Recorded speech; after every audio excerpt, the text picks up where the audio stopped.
All right. Can't believe it. Here we are with the almost two-time winner of Big Brother. Here he is, the great Dan Gheesling. Dan, Rob, you've been waiting for this. You've been waiting to interview me when I don't win.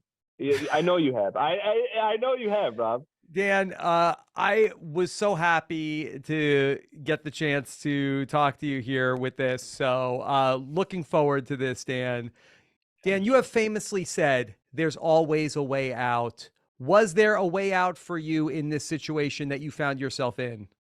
1,000%. I have a laundry list of mistakes that I've made in the game, but even with that, like I'm going down swinging. It wasn't until I saw the chalk come out and we can't talk anymore that I'm like, okay. And I see MJ and all the Bravo people like Dan. I'm like, okay, that's it for me. But I was not willing to bend the knee until that moment. Very early on, Dan, you said, listen, I don't think there's an end game for me with Phaedra in this game. Yeah. What was it about her presence that you read that early on? She had everyone under her thumb, and not only that, zero suspicion. So it's one thing to like have people like you, like Peter, but like no one ever suspected her. And Pooya, you watch this show. Guess what? It's not going to be 12 faithful in a row that get banished. A traitor's going down. And for me, it's like I didn't see how I could win with her in it. And not only that, it's like no one else is coming after. And on the flip side, Rob may appreciate this, but like Parvati was like Memphis, like she's like Danielle, not like Danielle, but like she had 1,000% of my trust. And under no circumstance am I gonna like turn on her. Because to me, if I turn on her, what's my path out? I'm next. It's a slow, bloody death.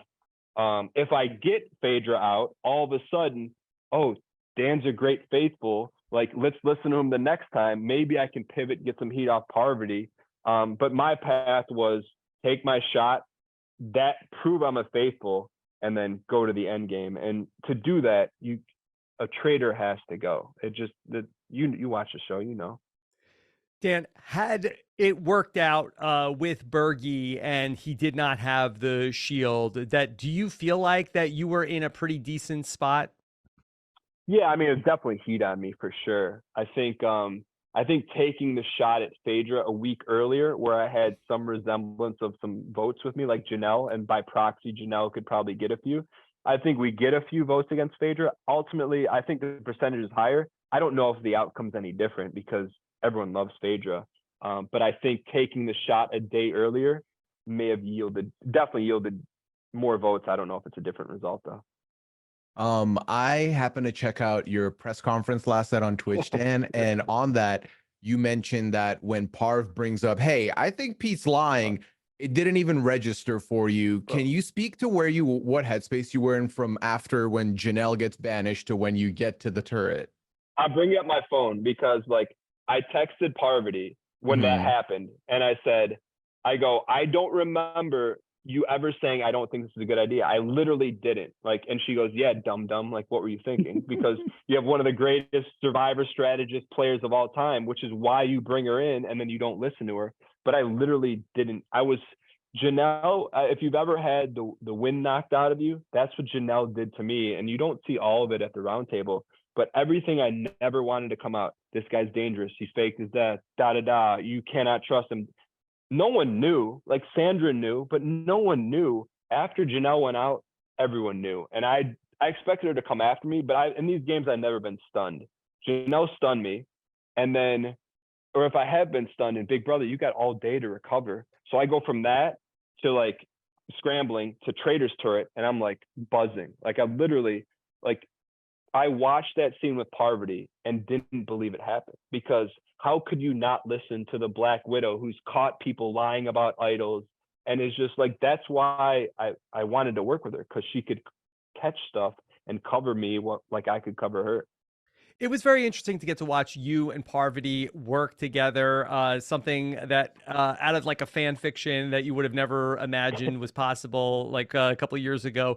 What was it like for you two to work together? Because it seemed like that the relationship formed very quickly. Yeah, so I'll tell you guys this. There's moments of logistics in the show, especially the first week, where you're in a car with people. You can't talk game because there's no cameras or anything, but you're talking. Like, I'm getting to know Parvati about her life story.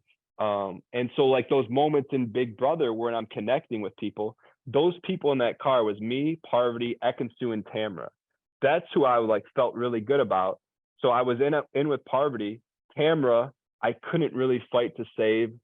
And I didn't want her to go. And Ekin-Su, I didn't want to go. It just happened. So like those are the people that I felt. And then Deontay and I were like, we were together, and like he was such a leader.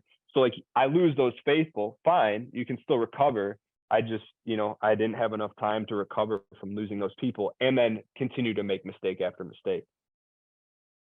Yeah, and I want to give you a hypothetical. Let's say the results were reversed last night, and now you're in the turret and you're talking about recruiting someone versus murdering. Who do you think you would have recruited next to be in the Traitors with you? 1,000% a guy, because you just gave up a girl traitor. Guess what? There's going to be a guy traitor. And guess what? If it's not a guy, everyone's going to pick me. So in the castle at that moment, I'm still thinking like Peter can be swayed. Like you just think he's gonna be swayed. When you watch the confessionals, you're like, bro, this dude is locked in. So I would have went Peter or CT. And then the next move is like, Parv, we got to get this guy out of here soon, because then no one's ever gonna think that I'm a traitor. So the move is 100% a guy, and I was very aware of that. And I'm like, well, we got to get someone out of here to get a guy in so that I am now cleared. I didn't execute any of that very well. I think my strategy was okay. I just didn't execute it very well. Dan, things got very heated at the round table with you and Phaedra. How are you guys doing now? I would say that I think Phaedra is not happy with me. I think that Phaedra really trusted me in the game, and she was probably upset, surprised, maybe a little hurt by that. And I understand. It's like kind of like Phaedra has the skills of someone who's played these games before, but without going through it. And so for me, I take it as like the ultimate sign of respect of going after someone is like, because I can't beat you and I got to get you out of here. It's not like I love Phaedra. And that was the hard thing for me, is that I liked everyone in the cast. There wasn't someone that like grinded my gears. I loved everyone. I liked everyone. And so I don't think she's happy with me. And I've DM'd with her, and the DMs were, I would say, neutral at best. But, I'm hopeful that she will maybe just see it as a game. I don't know. If anybody can fix it, it's you, Dan. I hope so. Because it's like, honestly, like in Big Brother, like there's people you like, I can't wait to get them out of here. And this, I'm like, man, like everyone's really cool, Dan, you've now played the Traitors. Season 3 comes up. Who's a Big Brother alum you would like to see Brittany put the cloak on? Brittany Haynes? I know about put the cloak on. As a faithful, But can you play. imagine Brittany like in her theatrics, like trying to figure people out? I think she's amazing TV. And I think Derek, my man does this for a living. Like he's a true crime dude. Like, can you true crime on a reality TV show? You know what I mean? Like, I would love to see it. I think Brittany can do, I think we saw a little flash of that in Brittany and Reindeer games. Like she's underestimated. Like I have always said, she's so underestimated. I think she could do really well, but even if she doesn't, it's going to be great television. Dan, how would you have done as a faithful? I would have been very upset. I got to be like, I imagine sitting on the sideline for 10 years to go sit on like another sideline. I think in hindsight, maybe my game does better that way. But I got myself into a lot of trouble because I was fighting a 2-front war. I was fighting and trying, how do I get out Phaedra? Well, let me get out Bergie, because Bergie, is Phaedra's number one, while I'm trying to keep the faithful off my tail. I didn't need to do all that, in hindsight. It's just the game's hard enough. I didn't need to be fighting on 2 fronts. I felt like in the turret, Dan, it looked like with the decisions, one night it was your choice of who we get, one night it was Phaedra's. Did it feel like there wasn't a lot of like unity there, or was it just everyone was willing to give someone the director's cut there? That was the huge, I mean, obviously besides like being a huge fan and like seeing Parvati, a huge reason to bring her in is because Phaedra didn't really give a ton about like, hey, where do you want to drive this game? The only murder that the murder I stepped back on was the Tamara one, because there was all that dissension. I'm like, this is not the time to shove one of mine in. Like, let me have this one, or let them have this one. And you know, I wish in hindsight, I needed Tamara in the game. Dan, I always root for world peace. Is there any chance for some healing in the relationship between you and Johnny Bananas? Like, he is not exempt. I like him. And like, to me, this is what I'm hoping, and I don't know because I haven't talked to him. It's like wrestling kayfabe. It's like, okay, but also, like, it's over. Royal Rumble's over. Like, we're in the locker room. It's okay. Like, but I don't know. That's what I'm hoping it is, and that's what I think it is.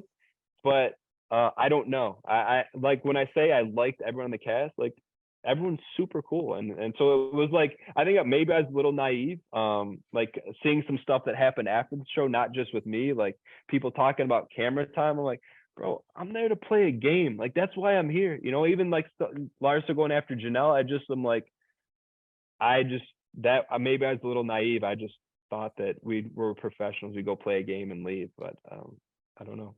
All right. Well, Dan, I know you have to leave because you have to do more interviews here. So, Dan, thank you so much for making some time. Super fun to get to watch you on the Traitors, and appreciate you making some time for us today. Okay. No, hey, this was the one I always look forward to, and I'm glad you're here. Pooya, is great to meet you, and I've seen some of your, Pooya, some of your stuff, and I know that you know what's going on. And Rob, is always, congrats on we've come a long way since we've come a long way, Dan. Yeah, you were playing streaming video games on Sega Genesis, I think.